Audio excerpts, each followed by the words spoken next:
الحمدللہ رب العالمین والصلاة والسلام علی سید المرسلین نبینا محمد وعلی آلہ وصحبہ اجمعین، اما بعد۔ محترم معزز ساتھیوں، اللہ کے فضل و توفیق سے ایمان کے 6 ارکان میں سے 4 کا ذکر پچھلے رمضان کے درس میں ہم نے سنا، اور اس سال یعنی 1440 کے رمضان میں کل جو ہمارا پہلا روزہ اور پہلا درس تھا، اس میں آخرت پر ایمان کے حوالے سے جو بات شروع ہوئی تو اس میں 3 باتوں کی ہم نے جانکاری حاصل کی۔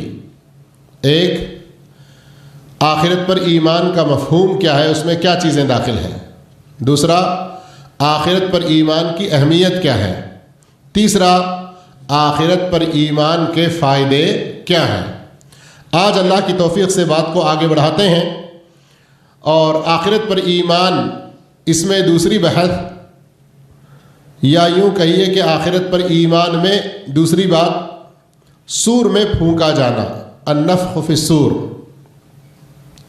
تو اس میں بھی ہم متعدد باتوں کی جانکاری حاصل کریں گے۔ پہلی بات ہوگی النفخ فی الصور کا معنی کیا ہے، سور میں پھونکا جانا۔ نفخ یہ پھونکنے کو کہتے ہیں، اور سور ایک سینگ بھی اس کو کہا گیا، سینگا بھی کہا گیا، ایسی چیز جس کے اندر پھونکنے سے بہت تیز آواز آتی ہے۔ اور قرآن مجید میں سورہ کہف کے اندر وَنُفِخَ فِي الصُّورِ جو آیت کا ایک حصہ ہے، اس کی تفسیر میں مفسرین کرام نے یہی معنی بیان کیا ہے کہ قیامت کے دن اللہ رب العالمین ایک سور جسے پھونکنے کا حکم ایک فرشتے کو دے گا، جس کا ذکر آگے آ رہا ہے۔ تو پہلی بات کہ سور پھونکا جانا، نفخ پھونکنے کو کہتے ہیں۔ سور ایک آلہ ہے جس میں پھونکنے سے آواز پیدا ہوتی ہے۔ سور کے بارے میں دوسری بات جسے جاننا ہمارے لیے بہت مفید ہے، وہ ہے سور میں پھونکنے والا۔ یہ سور میں پھونکنے والے کون ہیں؟ یہ حضرت اسرافیل علیہ السلام ہے، جو ان معزز فرشتوں میں سے ایک ہیں جو اللہ رب العالمین کے عرش کو اٹھائے ہوئے ہیں، جو اللہ کے عرش کو اٹھائے ہوئے ہیں۔ اور شریعت میں، اسلام میں سور پھونکنے کے بارے میں کیا عقیدہ ہے، تو اس کے بارے میں مختصر الفاظ میں ہم کہیں تو یہ کہہ سکتے ہیں کہ قیامت کے دن جب اللہ رب العالمین اس پوری دنیا کو ختم کرنا چاہے گا تو اسرافیل علیہ السلام کو حکم دے گا، اور اسرافیل علیہ السلام سور میں بہت تیز پھونک ماریں گے، اور اسرافیل علیہ السلام اس سور کو اپنے منہ میں دبائے ہوئے ہیں، اور اس کی ذمہ داری انہی کے پاس ہے، اور اللہ کے حکم کے انتظار میں ہے۔ سور کے حوالے سے آج کے سبق میں جو دوسری بات ہے وہ کہ سور میں پھونک مارنے کی قیامت کے دن نفخ فی الصور کی کیا دلیلیں ہیں۔ تو اس سلسلے میں بے شمار دلیلیں ہیں، قرآن مجید میں بھی اور نبی کریم صلی اللہ علیہ وسلم کی احادیث مبارکہ میں بھی۔ اور قرآن و حدیث کے انہی دلائل کی بنیاد پر تمام امت کا اجماع ہے اس بات پر کہ قیامت جب قائم ہوگی تو اللہ کے حکم سے اسرافیل علیہ السلام سور پھونکیں گے۔ سورۃ الزمر آیت نمبر 68 میں اللہ رب العالمین نے فرمایا وَنُفِخَ فِي الصُّورِ فَصَعِقَ مَن فِي السَّمَاوَاتِ وَمَن فِي الْأَرْضِ إِلَّا مَن شَاءَ اللَّهُ ثُمَّ نُفِخَ فِيهِ أُخْرَى فَإِذَا هُمْ قِيَامٌ يَنظُرُونَ۔ اور سور پھونک دیا جائے گا، پس آسمانوں اور زمین والے سب بے ہوش ہو کر گر پڑیں گے مگر جسے اللہ چاہے۔ پھر دوبارہ سور پھونکا جائے گا، پس وہ ایک دم کھڑے ہو کر دیکھنے لگ جائیں گے۔ یہ تو ایک آیت بطور نمونہ کے پیش کی گئی، ورنہ قرآن مجید میں اس سلسلے میں اور بھی کئی سارے دلائل موجود ہیں۔ اور سورہ کہف کی ایک آیت کا کچھ حصہ ابھی کچھ دیر پہلے بھی آپ نے سنا۔ اور جہاں تک حدیث رسول صلی اللہ علیہ وسلم سے دلیل، تو اس سلسلے میں آپ صلی اللہ علیہ وسلم کی کئی ساری احادیث ہیں. متعدد موقعوں پر آپ صلی اللہ علیہ وسلم نے قیامت کے دن سور پھونکے جانے کے بارے میں اپنی امت کو خبردار کیا اور آگاہ کیا. اس سلسلے میں ایک حدیث جو صحیح مسلم شریف میں ہے، حدیث نمبر 2940، اور اس کے روایت کرنے والے صحابی ہیں حضرت عبداللہ بن عمر بن العاص رضی اللہ تعالیٰ عنہ. وہ بیان کرتے ہیں کہ رسول اللہ صلی اللہ علیہ وسلم نے ارشاد فرمایا، ایک لمبی حدیث ہے، اس میں کا یہ حصہ جو سور پھونکنے سے متعلق ہے، ثم ينفخ في الصور، پھر سور پھونکا جائے گا، فلا يسمعه احد الا اصغى لیتا ورفع لیتا، جو بھی اس کی آواز کو سنے گا، اور سب اس کی آواز سنیں گے، سب اس کی آواز سنیں گے، اور جو بھی سنے گا وہ اپنی گردن جھکا دے گا، آواز سن کر گردن اٹھا لے گا، اور پھر ہر جاندار بے ہوش ہو کر گر پڑے گا، ہر جاندار بے ہوش ہو کر گر پڑے گا. پھر اللہ تعالی اوس نما بارش نازل فرمائے گا، تو اس بارش سے لوگوں کے جسم اگنے لگیں گے. پھر دوبارہ سور پھونکا جائے گا تو وہ سب کے سب کھڑے ہو کر دیکھنے لگ جائیں گے. ابھی آپ نے سورہ زمر کی جو آیت سنی، اس میں جو مفہوم بیان کیا گیا، اس کی تھوڑی سی اور وضاحت کے ساتھ نبی کریم صلی اللہ علیہ وسلم کی یہ حدیث آپ کے سامنے آئی.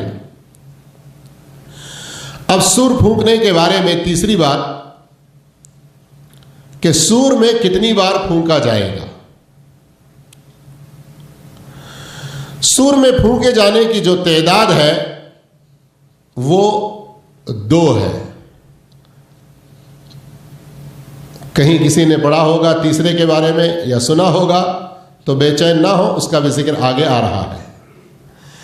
حضرت اسرافیل علیہ السلام سور میں 2 مرتبہ پھونک ماریں گے. ایک سور کو نفخت الصعق کہتے ہیں، بے ہوش کر دینے والا، اور اس سور کے پھونکے جانے کے بعد یہ پہلا سور ہوگا تو لوگ گھبرا جائیں گے اور بے ہوش ہو کر گر پڑیں گے. یہ حادثہ اس وقت پیش آئے گا جب اللہ رب العالمین اس دنیا کو ختم کرنے کا فیصلہ فرما لے گا. میرے بھائیوں، ہم میں سے ہر مسلمان کو اس موضوع سے متعلق اور حدیثوں کا اور اس سلسلے میں لکھی گئی صحیح کتابوں کا مطالعہ کرنا چاہیے. جس قدر آج ہم غفلت میں پڑے ہوئے ہیں، نیکیوں سے دور ہیں، دنیا کی محبت میں چور ہیں اور گناہ پر گناہ ہوتے چلے جا رہے ہیں، بہت سارے وجوہات میں سے ایک بہت بڑی وجہ قیامت کے دن کو بھول جانا، آخرت کے دن کو بھول جانا. ذرا غور فرمائیے کہ جب اللہ تعالیٰ اس دنیا کو ختم کرنے کا فیصلہ فرما لے گا تو حضرت اسرافیل علیہ السلام کو حکم دے گا کہ وہ سور میں پھونک مار دیں. جیسے ہی وہ سور میں پھونک ماریں گے، زمین میں، آسمانوں میں، اس پوری کائنات میں جو کچھ بھی ہے سب درہم برہم ہو کر، جتنے سارے جاندار ہیں بے ہوش ہو کر گر پڑیں گے، سوائے اس کے جسے اللہ محفوظ رکھنا چاہے. اور یہ زمین جو اس وقت ہم دیکھ رہے ہیں، ندی نالے، پہاڑ ٹیلے، کہیں اونچ کہیں نیچ، مختلف قسم کے جھاڑ درخت پیڑ وغیرہ سب کس طرح سے نظر آ رہی ہے، لیکن اس وقت یہ زمین ایک دم چٹیل میدان کی طرح ہو جائے گی. جس طرح سے کوئی آٹے کی سفید روٹی بناتا ہے اور بالکل سیدھی سفید ہوتی ہے، اس طرح کی مثالیں بھی حدیث میں دی گئی ہیں. اور یہ پہاڑ جو بلینوں ٹریلینوں وزن کے، جس کا کوئی اندازہ ہم نہیں کر سکتے کتنا وزن ہے، ایسے مضبوط پہاڑ بھر بھرے ریت کے ٹیلوں کی طرح سے ہو جائیں گے. اور وہ سب کچھ ہوگا جس کا ذکر اللہ رب العالمین نے قرآن میں فرمایا، اور اس منظر کو اگر دیکھنا ہو تو ایک مرتبہ ضرور سورۃ التکویر، سورۃ الانفطار 30ویں پارے میں، پہلے سورہ نبا، اس کے بعد نازعات، اس کے بعد عبس، چوتھی اور پانچویں جو سورت ہے سورۃ التکویر اور سورۃ الانفطار، یہ دونوں ضرور پڑھ لیں۔ تو یہ سور، اس کو نفخۃ الصعق کہتے ہیں، بے ہوش کر دینے والا، اور اسی کا ایک دوسرا نام ہے نفخۃ الفزع، گھبراہٹ میں ڈال دینے والا۔ اسی کا ایک اور تیسرا نام ہے الراجفہ، کپکپی پیدا کر دینے والا۔ اسی کا ایک اور نام ہے الصیحہ، چنگھاڑ، زوردار قسم کی آواز۔ تو یہ جو پہلا سور ہے اس کے یہ مختلف نام ہیں۔ کل کے درس میں آپ نے سنا کہ قیامت کے کئی سارے نام ہیں، ہے نا؟ اور یہاں ابھی آپ نے پہلا سور، اس کو متعدد ناموں سے یاد کیا گیا۔ صعق، بے ہوش کرنے والا، فزع، گھبراہٹ میں ڈال دینے والا، راجفہ، کپکپی پیدا کر دینے والا، صیحہ، زوردار چیخ چنگھاڑ۔ ان ناموں سے، ان ناموں کے معانی سے آپ سمجھنے کی کوشش کیجئے کہ یہ مختلف نام، اس وقت یہ سور جو پھونکا جائے گا تو جو کیفیت پیدا ہوگی، اس کے جو اوصاف ہوں گے، اس کے جو بھیانک حالات ہوں گے، اس کے اعتبار سے یہ مختلف نام ہیں۔ تو ان گھبراہٹ اور پریشانی کے عالم میں ہمارا کیا حال ہوگا، کبھی ہم جائزہ تو لیں ذرا اپنا۔ دوسرا سور، اس کو نفخۃ البعث کہتے ہیں۔ کیا مطلب؟ کہ یہ دوسرا سور جب پھونکا جائے گا تو لوگ اپنی قبروں سے زندہ اٹھ کھڑے ہوں گے اور اپنے رب کے حضور پیش ہوں گے۔ اسی سور کو، یہ جو دوسرا، کیا نام اس کا ہم نے کہا؟ البعث، اسی کا ایک اور نام الرادفہ ہے، پیچھے آنے والی۔ بعض اہل علم کا خیال ہے سور پھونکنے کی تعداد 3 ہے، جن کی تفصیل کچھ اس طرح سے ہے۔ نمبر 1، ایسا سور پھونکا جانا جس کی وجہ سے گھبراہٹ ہوگی لیکن بے ہوشی نہیں ہوگی۔ دوسرا سور، جب پھونکا جائے گا تو بے ہوش ہو جائیں گے، اور تیسرا جب پھونکا جائے گا تو قبروں سے اٹھ کر اللہ کی بارگاہ میں حاضر ہو جائیں گے۔ تو یہاں مسئلہ اختلاف کا نہیں ہے، جیسے ابھی آپ نے سنا مختلف نام، تو کسی نے گھبراہٹ اور بے ہوشی، گھبراہٹ ہو کر بے ہوش ہو جانا، ان دونوں کے لیے ایک ہی صورت کی تعبیر کی۔ ان آیات کو جس کے اندر گھبراہٹ کا ذکر ہے، جس کے اندر بے ہوش ہونے کا ذکر ہے، تو اس کو ایک ہی مانا، اور کسی نے اس کو الگ الگ مانا۔ بس فرق اتنا ہی ہے۔ میں اس کی وضاحت مزید اس لیے کر دیا کہ کوئی یہ نہ سمجھے کہ اختلاف والی بات ہے، اختلاف والی بات نہیں ہے۔ اب اس کے بعد میرے بھائیوں، سور پھونکنے سے متعلق یہ جو 2 اقوال ہم نے پڑھے ہیں، کہ کچھ کے پاس کچھ نے کہا کہ 2 ہیں اور کچھ نے کہا 3 ہیں، تو جن اہل علم نے گھبراہٹ کو بے ہوشی سے تعبیر کیا، ان کے نزدیک 2 دفعہ سور پھونکا جائے گا، ایسا انہوں نے کہا۔ اور جن اہل علم نے گھبراہٹ اور بے ہوشی کو علیحدہ علیحدہ سمجھا، تو ان کے نزدیک یہ 3 دفعہ ہے، بس فرق اتنا ہی ہے۔ آخرت کے دن پر ایمان میں تیسری بحث یا تیسری بات، تیسرا سبق کہیے، قبروں سے اٹھنا۔ اس کو بھی ایک الگ عنوان قائم کر کے پیش کیا جا رہا ہے، اس لیے کہ قبروں سے اٹھنے کی بھی جو کیفیت ہے بہت ہی مختلف ہے، اور کئی طرح کے لوگ، ان کے اٹھنے کے اپنے اپنے الگ الگ انداز ہوں گے، جن کا ذکر قرآن میں اور حدیثوں میں آیا ہوا ہے۔ تو اس لیے ہمیں ان کی تفصیلات کو جاننا بھی ضروری ہے، اور بڑا فائدہ بھی ہمیں ہوگا۔ بعث قبروں سے اٹھنا، اس کی اگر ہم تعریف کہیں تو اس کی تعریف کیا کر سکتے ہیں؟ اس کا معنی یہ ہوگا کہ بعث یبعث، یہ جو عربی کا لفظ استعمال ہوتا ہے، بھیجنا، پھیلانا، اٹھانا، ان سب معنوں میں یہ استعمال ہوتا ہے لفظی اعتبار سے، ڈکشنری کے اعتبار سے. لیکن شریعت کی اصطلاح میں البعث کہتے ہیں جسموں کا اٹھایا جانا. قیامت کے دن مردوں کو زندہ کرنا تاکہ ان کا حساب لیا جائے اور ان کے درمیان فیصلہ کیا جائے. اور عام طور پر ہم لوگ ایمان مجمل، ایمان مفصل کے نام سے جو کچھ بچپن میں یاد کرتے آتے تھے، والبعث بعد الموت من اللہ تعالی کر کے، تو یہاں بعث سے مراد یہی ہے کہ جو بھی اس دنیا میں اس زمین پر پیدا ہو کر آیا ہے، قیامت سے پہلے تک مرتے رہے ہیں، اب قیامت کی دن جب دوسرا سور پھونکا جائے گا تو قبروں سے اٹھ کر سارے کے سارے لوگ آئیں گے. اور لفظ قبر یہاں ہم استعمال کر رہے ہیں تو کوئی کسی طرح کی غلط فہمی میں نہ پڑے کہ جسے قبر میں دفن نہیں کیا گیا وہ اٹھ کر نہیں آئے گا. ایسی بات نہیں ہے. جو بھی اس کائنات میں پیدا ہوا اور وہ کسی بھی طرح سے مر گیا ہو، چاہے اس کو قبر میں دفنایا گیا ہو یا نہ دفنایا گیا ہو، جل کر راکھ ہو چکا ہو، سمندر میں بہہ چکا ہو، کسی بھی طرح سے کچھ ہو گیا ہو.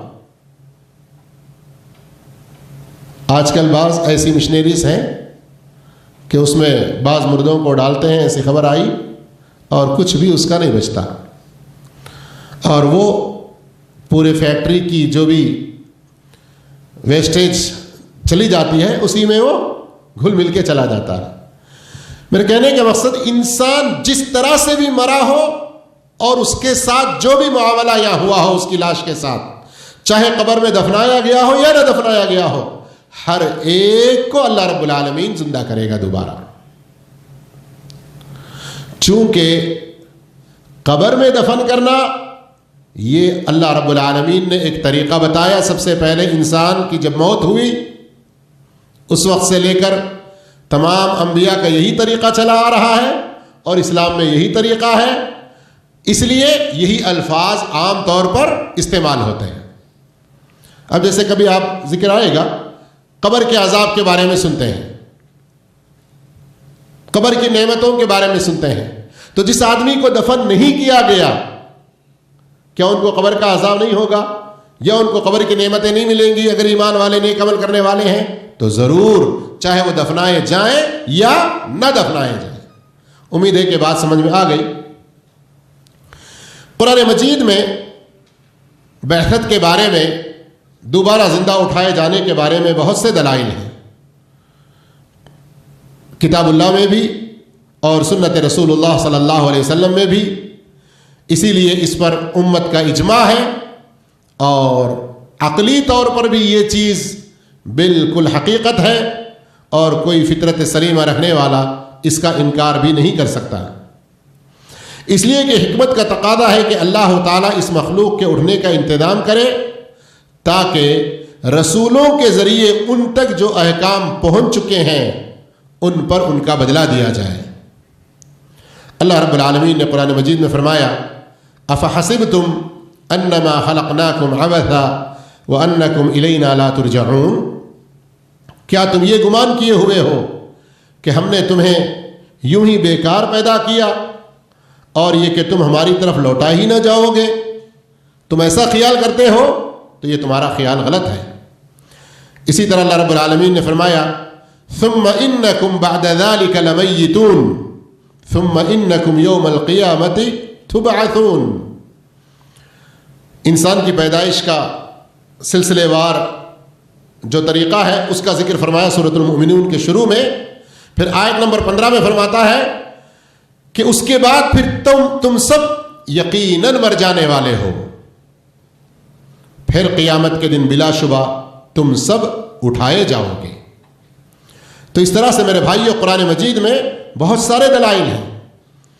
نبی کریم صلی اللہ علیہ وسلم کی احادیث کے بارے میں اگر ہم دیکھتے ہیں تو بے شمار حدیثیں اس سلسلے میں ہیں.